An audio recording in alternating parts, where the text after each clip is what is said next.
l'être humain pense que c'est par lui-même qu'il peut le faire et qu'il n'a pas besoin de Dieu dans sa vie. La Bible l'appelle insensé d'ailleurs.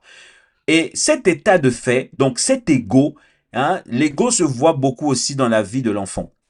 Lorsque l'enfant est encore bébé, vous voyez que l'enfant est par essence égoïste.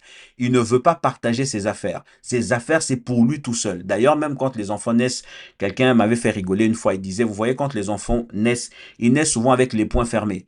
Quand un bébé est bébé, ses mains sont fermées. Physiquement, ça s'explique parce qu'il était enfermé dans le ventre. Tout était comme ça. Et lorsque l'enfant naît, il naît comme ça. Les enfants ne naissent pas avec les mains comme ça forcément. Pourquoi? Parce que c'était pour rigoler, hein. C'était pour rigoler que la personne le disait. C'est que les enfants naissent donc avec déjà ce sens-là d'ego attaché à leur vie et attaché à leur nature. C'est ça le péché, c'est ça le vieil homme. C'est ça ce que la Bible appelle le vieil homme. C'est ton moi. C'est cette partie de toi qui refuse de faire la volonté de Dieu. C'est cette partie de toi qui a du mal à obéir à la voix de Dieu. C'est cette partie de toi qui ne veut pas faire ce que Dieu te demande de faire. Cette partie de toi qui ne veut pas marcher dans la voie que Dieu a tracée pour toi. Cette partie de toi qui ne veut pas souffrir pour Dieu. Ça s'appelle l'ego. Et cet ego, ce moi, ce je, est la chose que Adam, est la chose qui a été activée lorsque Adam était dans le jardin. Lorsqu'il a dit que j'ai pris peur lorsque tu étais là et je suis allé me cacher, j'ai fait des feuilles de figuier.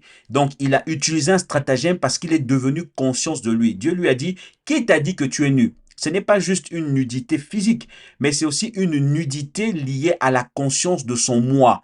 Avant, Adam n'avait pas forcément, à l'étape où il était, il n'avait pas encore pris conscience de son moi réel. Tout ce qu'il était, tout ce qu'il faisait, c'était en Dieu qu'il le trouvait. Lorsque tu demandais à Adam, qui es-tu? Il disait, je viens de Dieu. Quelle est ton origine, pardon? Il disait, je viens de Dieu. Qu'est-ce que tu es appelé à faire? D'où te vient l'inspiration de ce que tu fais? Il disait Dieu. Il ne disait pas lui-même.